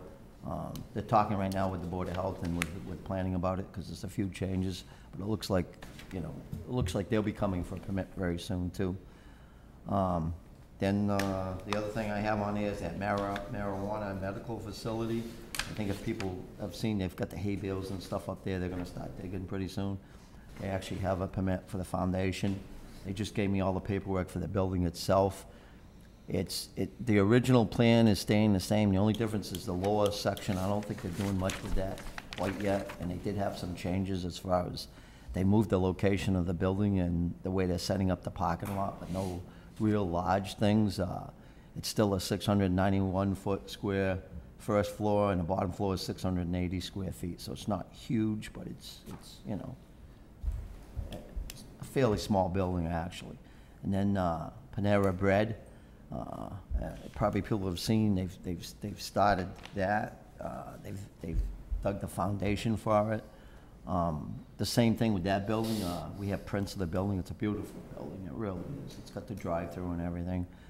What it is the building's like 100 by 67, but it's divided up. They do have a firewall through the middle where they've got a section where they're gonna build the building. Panera Bread's gonna move into the right of the building, and to the left it'll be open for other business, which I don't think they're sure what's going in there quite yet.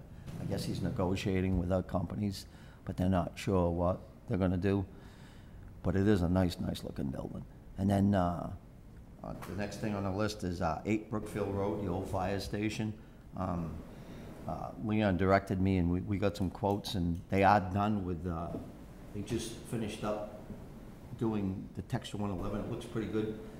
Like Leon directed me, it's an older building. We're not sure we're gonna do it. It could stay, it could get tore down.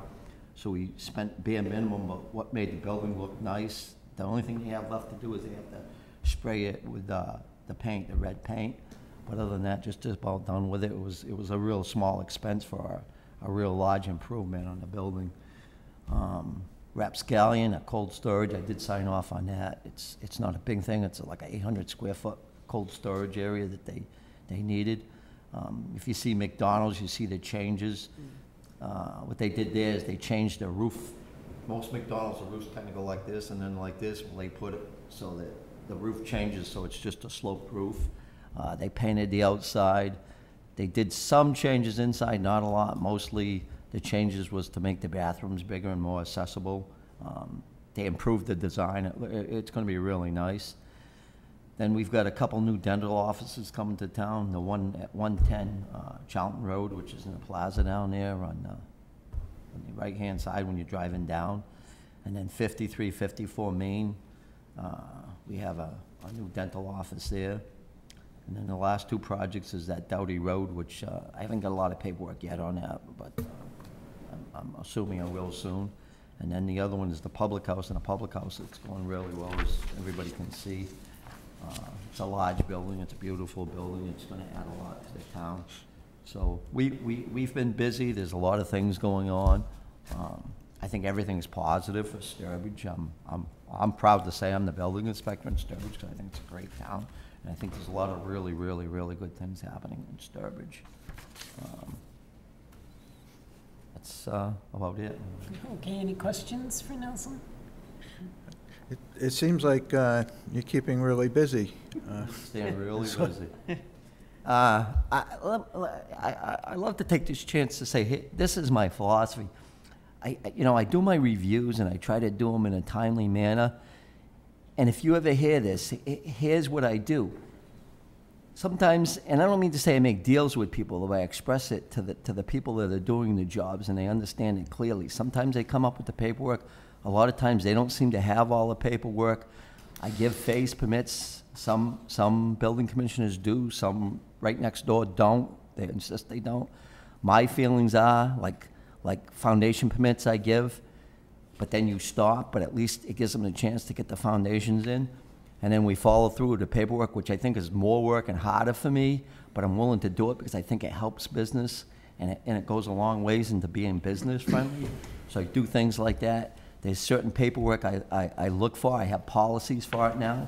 I get probably 80% of it. Sometimes the other 20, I still will let them build, knowing, and I'll make the little notes that they have to come up with it.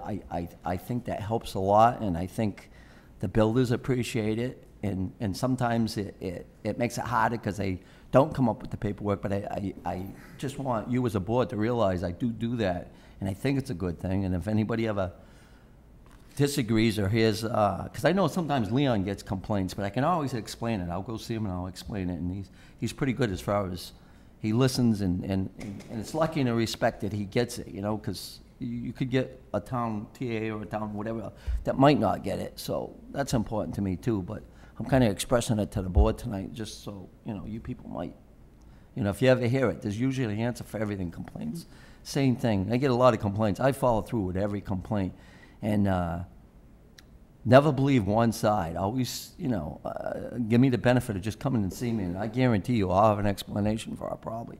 And I pride myself that I think I'm on top of everything in this town too, and I try really hard. And Well, we appreciate it, Nelson. Yeah. Okay, any questions? Priscilla? I don't have a question. I just want to say, Nelson, I know you got the notice from Leon, but while you're here, you did a great job getting that building down on the bottom of Fisk Hill, and it was an eyesore. It was an embarrassment to us, but you stayed on it and you did it, and I want to say thanks for that. You did a great job. I appreciate that. The other thing, I want to thank you, the board, too, for that $75,000. We haven't started with it yet, but we're going to. And we're not, me, Leon, we're not just here to rip buildings down or anything. We're just here that if it comes to that point that you have to, and we're going to, I know I'm going to use every precaution. I'm going to talk to Leon, because I want to make sure, you know, whether it's to talk to town council, talk to you, to the fire chief, to the town surveyor, the other person that's involved. I mean, we all are going to have to come to an agreement that a building should come down if it comes to that too. But I'm pretty excited about it, because I truly, truly believe it's going to make people behave. It may happen once or twice, and then after that, I think it won't happen people are going to again. say, hey, this is for real. They're not fooling around. Mary? Are you done, Priscilla? Yes, I'm all set. I just wanted to follow up too, and I think you're doing a great job, but I also agree that there's two sides to everything. So especially when it comes to residents' concern that this building's being held up or this one or that one. And I think it's good that you caution that you'll have an explanation. And I'll let you talk in a minute, but I just wanted to say, I do agree that that looks 100% better than it did, the building that was taken down on Fisk Hill. But what is left? Are they planning on leaving what is left, or is it all going to come down? It looks like there's still a Those buildings garage. in the back, and them at this moment, they don't plan to do anything with them, because I asked that question. Yeah. But they're safer, so that it's not like. So they're going to leave it? Yeah. Yeah. I mean, there's a big improvement, but Yeah. obviously And maybe it's they'll still, take it down once they it's still an come out eyesore. front. Yes, I agree. Do you think they're going to rehabilitate them, or? I'm hoping they do down the road. See, right now, because he's been held up with his gas tanks and everything, I mean, he's a businessman. Everybody's only got so much money. The world, money makes the world go around. Don't let anybody kid you. But at least I figure if he fixes the garage, he takes the building down, he makes his pumps better, he does all that, hopefully he starts flourishing, and then he'll take the buildings in the back down. But I haven't. Okay. But right now, you're satisfied that there's in safe condition? Yeah. There's got to be a point where, you know. Yeah, remembering that these policies and procedures are developed for mostly for public safety concerns. I understand. That's why I asked. The other thing, too, I'd like to say tonight is a lot of times people get impatient, and I feel bad. It's almost like, you know, I'm not quick enough, and I think I'm as quick as anybody. A lot of times we can't do what we want because we don't want to get sued by doing something not quite correct, you know what I mean? Mm-hmm. And I don't want to mention properties, but I know I was talking to Leon one about it. He knows what I'm talking about. That you know, it's about appeals. It's about this. It's about that. And people wait for the last minute then to appeal. And you know, you can't jump the gun. So a lot of times it takes quite a while, but you just got to keep following through. And eventually it'll work out. But I mean, a lot of these buildings, like you said, the one we were talking about, how many years was that up? You know, but I've got plans for other buildings. And then the other interesting thing, and I know Leon's going to talk about the policies that were set up for abandoned buildings. The other thing you got to remember is sometimes you'll see a building and it doesn't look bad, but it's unsafe, maybe in a fact that there's so much stuff in it that if it ever burns and it's closer to other buildings, it's a real hazard. It should come down. But it's not safe in that respect, not the fact that it's necessarily going to fall down. It's the fact that it's more or less abandoned, and there's all kinds of stuff in there, and there's real houses really close in the vicinity.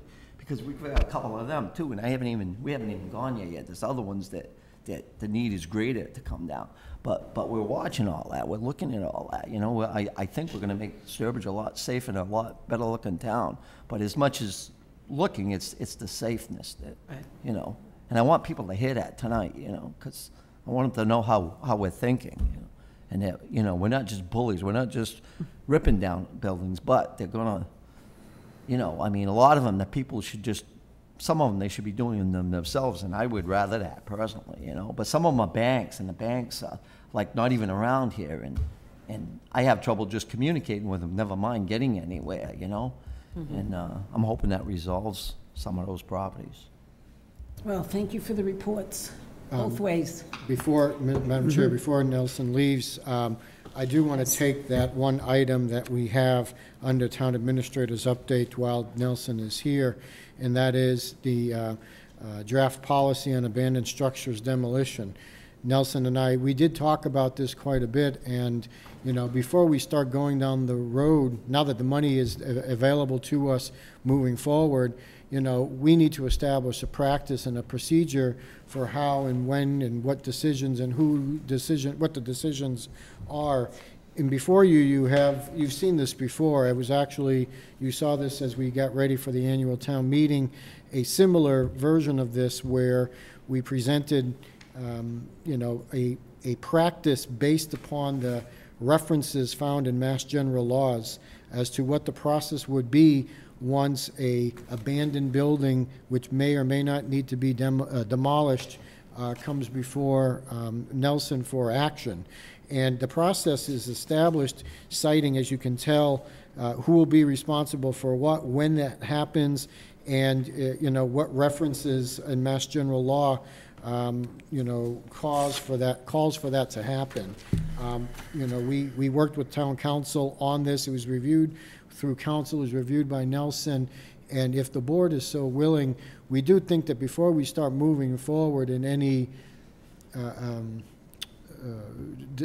was going to say disciplinary action, that might not be the enforcement action on any abandoned structures, I feel strongly that a practice and a policy is in place so that Nelson, the board, the general public, and more importantly, the property owners understands what the process will be that we will use to move forward from unsafe to actually coming down.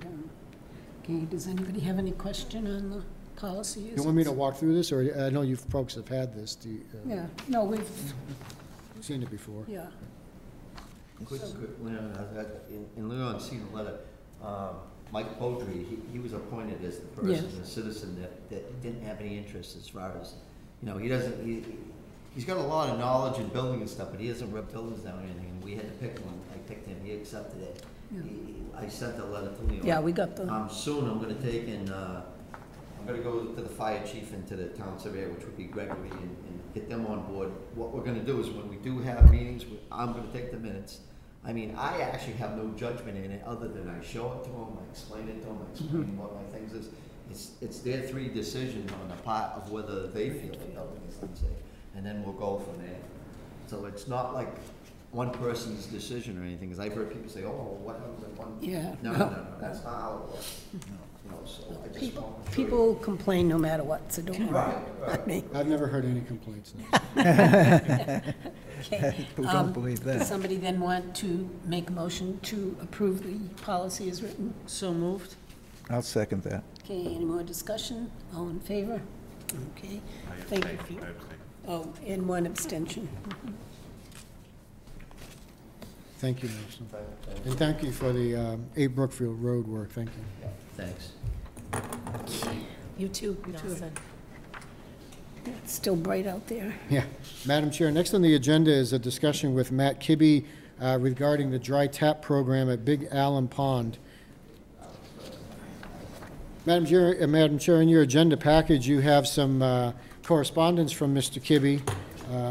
You will note that I did say it was going to be after 7 o'clock, so technically I am correct. You wanted me to come early, you did. I didn't think the other ones were going to take as long. I'm sorry about that. Well, I did my homework. I'm going to try to keep it short, brief, and to the point. I know, we should make a policy on that. The town administrator talking? No, anybody before the board or on the boards. Short and brief. Could you also sign into the yellow sheet on the, in front of you? For the record. Thank you, sir. Does anyone else need a copy? Thanks, that's okay. Priscilla, yes, we'll go out to eat. And the restaurant closes at 9. Get it going, man. Yeah, I know. Move it right along, Mary. Oh, I'm sorry. Madam Chair, while he's signing in your agenda package, you have a letter dated January 24th from Matthew Kibbe with some specs and some email correspondence from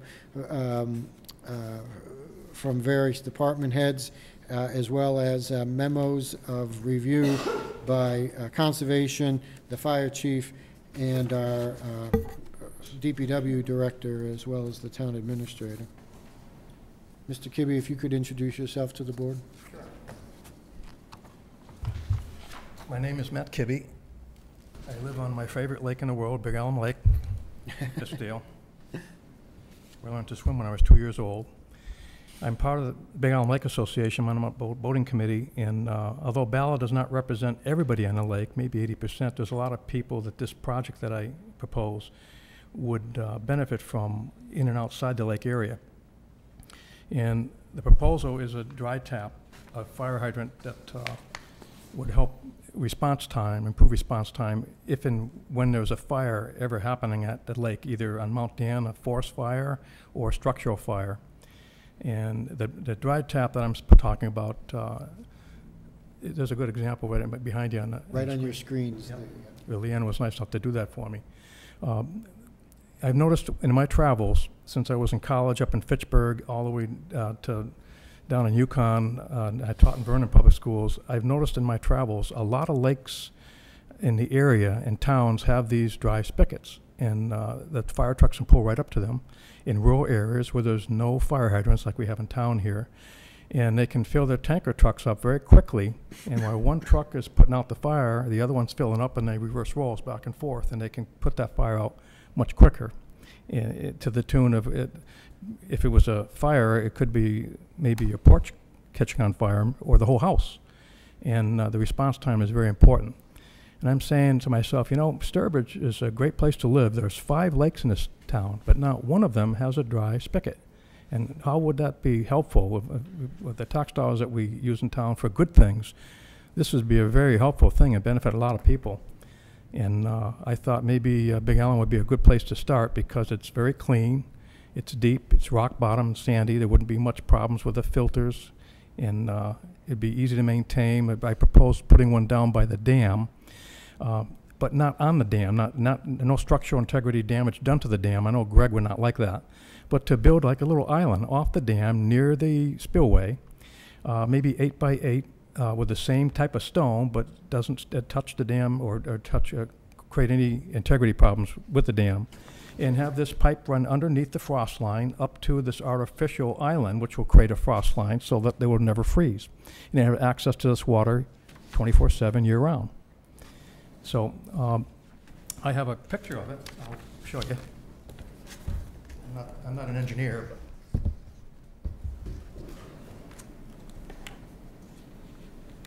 I don't know if you're familiar with Big Allen like I am, but if you go near the dam, you're out in the water, and you're in a fishing boat looking at the dam, this is kind of what it looks like. And what I'd like to propose is putting this little island right here, filled with sand and gravel, which would be an artificial frost barrier. So this pipe can come up at a gradual angle and come out and have the spigot go right through the fence. And the town owns this land, they plow that area every year. Very little maintenance, the truck can pull right up there. I talked to John, the fire chief, he said it'd be a good spot for it because there's plenty of room for the truck to pull up here and fill up with water and then move them on its way. There's gates around the lake. There's probably 4 or 5 gates around the lake that they have access to, so they can go any place on Big Allen to help put out this fire, or any of the places like on the trails that people have out. So they'd all benefit from that. I did some homework on my own. I went on my boat and I dropped down weights to see how deep it was in certain areas, because you have to have, I'm guessing, 10 feet of water. Figuring the drop down is probably about 2 feet to 3 feet. So you want that filter or strainer to be, I got it upside down. Yeah, I did that upside down. That confused you guys. But anyhow, I'd like the strainer to be 2 feet, 3 feet off the water. I'm not an engineer, but I've gone through many YouTube reports on what they do across the country. And they make sure that the strainer is off the bottom, a couple of feet, and below the ice, the low water line, by about 4 feet. So in this area, it's about maybe 80 feet to 100 feet off the dam. It drops off rapidly, and it's a great place to put that pipe, PVC pipe, maybe 8 to 10 inches, to draw water from. And this device here would not impact the dam at all. It's just an add-on. So I just hope you folks can endorse that idea, that concept, and maybe Sturbridge can have the first of its kind.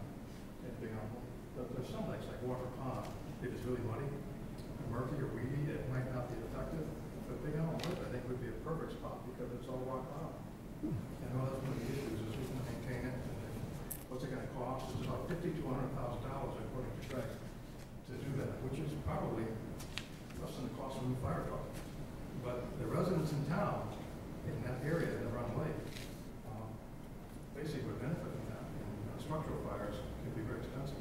So this would be a much cheaper alternative than putting hydrants in with water mains from Route 48. That would be very expensive. This is a much cheaper alternative. No, it sounds a good idea, and fire safety is always a prime concern. Did you get the copy of things from Greg's list and our conservation agent and the fire chief? I'm not sure if you, did you get, the question is, did you get the copies of the memos from Conservation and the fire chief? I'm not sure if you did. No. Does this work? Can you hear me? It's actually for the people at home. We can hear fine Okay. here. No, I didn't get anything from any, other than meeting with him personally. I never got an email or any letter. Oh, okay, because we'll have to give it to you because, you know, as you said, it's an expense and, you know, who's going to pay? What's the design? I mean, you have a conceptual design, you know. Yep. In order to put something in, you need a real engineered design. Who's going to maintain it? There's, you know, a lot of steps involved in it. Yep. So after speaking to Greg, this is a good beginning. Yeah, Greg tells me there could be a good possibility of getting state and or federal funding to cover most, if not all, the cost. There could be, but see, this is, in my mind, this is the beginning stage, you know. You would need a design, you know, a cost estimate based on a design. You know, can't get one on that, I don't think. Oh, God, no, that's not an engineering plan. That's just a concept. No, and I don't know if Jalbert does that kind of thing. I wouldn't know. I'm just a lake resident. I got a good idea, and I oh, no, need it's a good people's idea, help but good ideas have to follow a lot of steps that get really involved. Conservation, you know, that's their priority, the waters and stuff. And Greg, you know, has a few concerns. So what about the rest of the board? I think you're right. I think it is a beginning.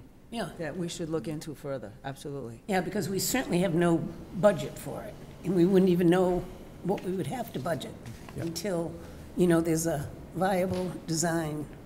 Yeah, I was right, telling Leon, I didn't expect this to happen overnight, but I wanted to get the ball rolling and get you guys on board. It's a great idea. It's a great idea. Yeah. Yeah. So, where should we go, Leon?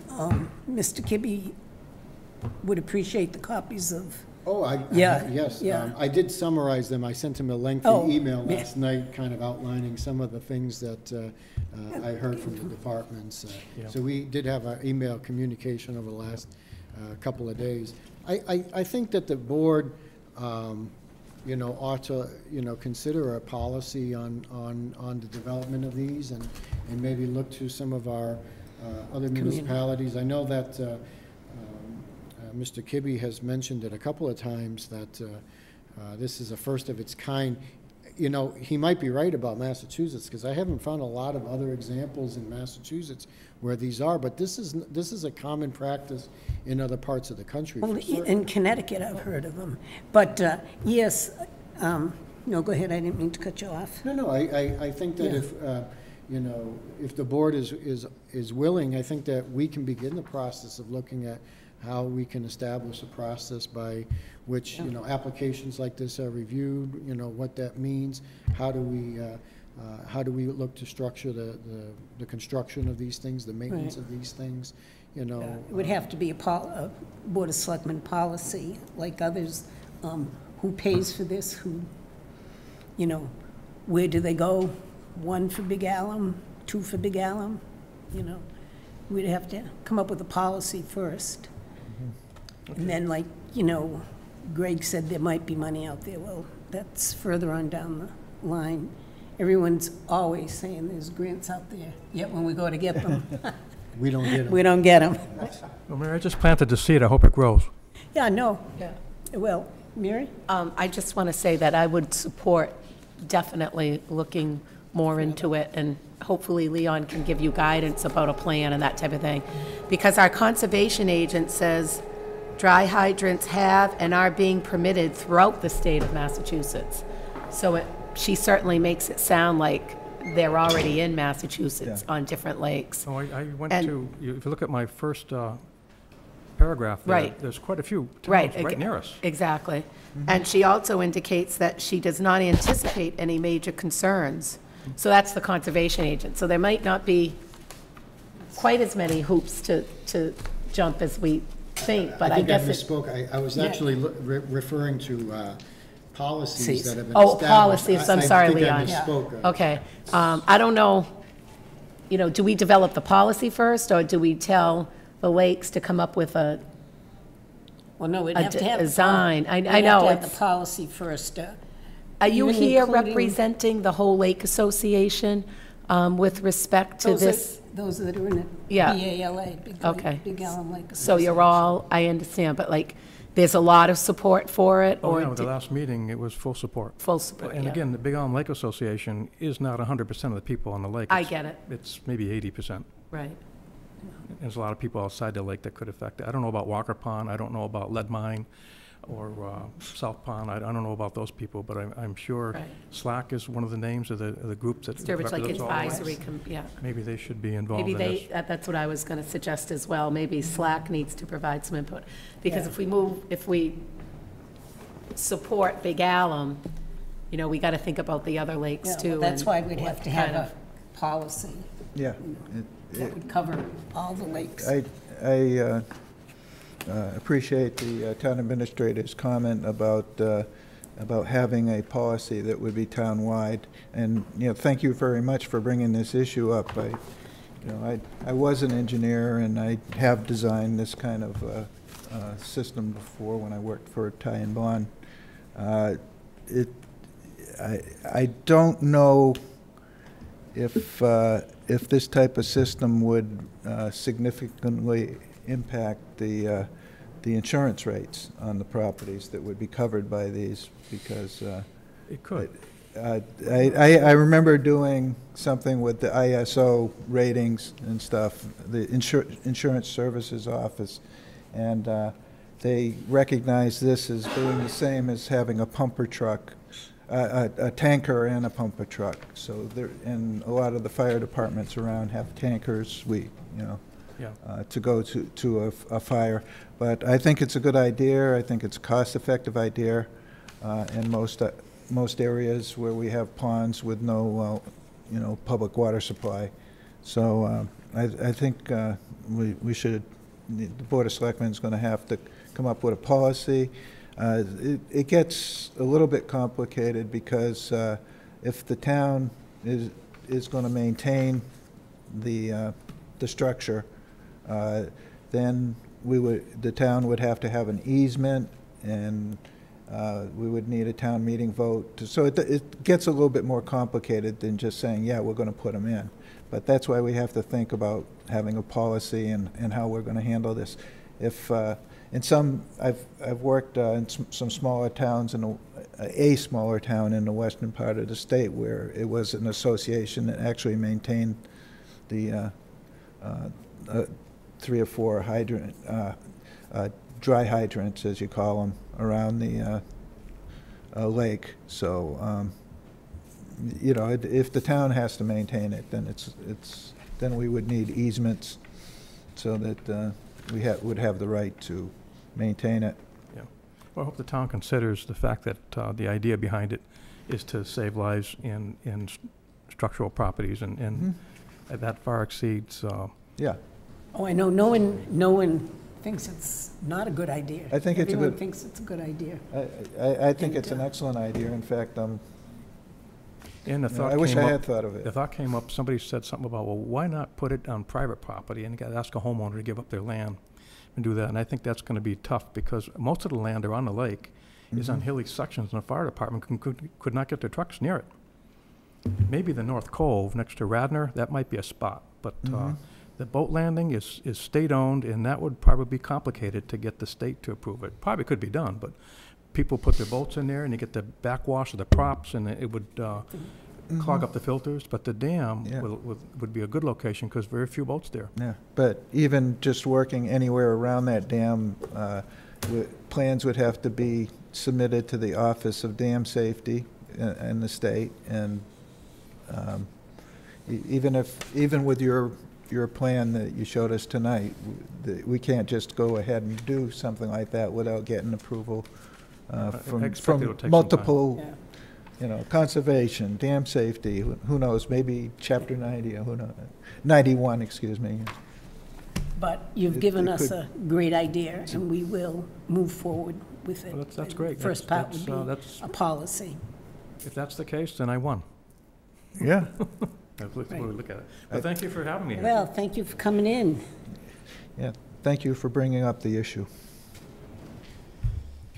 Okay, next, we have Town Administrator's update. So, Madam Chair, the first item that I have new is considering a policy on Chapter 61, right of first refusals, sort of similar to the discussion that we had when the building inspector was here. Recently, we had a Chapter 61 right of first refusal, and it's been my experience that having a policy that dictates exactly who does what and how, because there is a time constraint to a Chapter 61 request to consider a right of first refusal. Oftentimes, it doesn't come when we are ready for one. So in your agenda package, I've given you a draft policy, one that I've actually implemented in other locations. It's based, as you can see from the document notes, that everything in boldface is actually required by statute. And what I've done is I've created a policy for you for your consideration that gives a very clear indication to property owners, departments, boards of selectmen, and other boards on what we'll do in the event that we receive a request to waive our rights of first refusal on a sale of property that's currently under Chapter 61, 61A, or 61B. I know you folks have probably had a chance to review that. I would suggest that the board considers setting a policy like this to kind of make it clear for everyone, all the stakeholders in a process like that, so that everyone knows what steps we'll do, when, and who's going to take those steps. Okay, would the board like to take time to read it over before our next meeting? Sure. See if we, okay. Of course. In your agenda package, you have a notice of a class action suit regarding pilot payments. It actually involves the federal government and pilot payments, which may have been due to the town over the last several years. I will point out to you folks that the involvement for the town of Sturbridge in this case is going to be very minimal. We only receive a very minimal amount of money in pilot payments over the last several years. It's about $2,400 a year in pilot payments. There is no cost to the town if you wish to participate, but it is a decision of the Board of Selectmen if you wish to move forward and sign on as a participant in this program or not. I don't have a horse in the race either way. The amount of work involved in this may be well in excess of what we would possibly get if we would get anything about this. But I defer to the Board of Selectmen in your wisdom. What's the board's pleasure?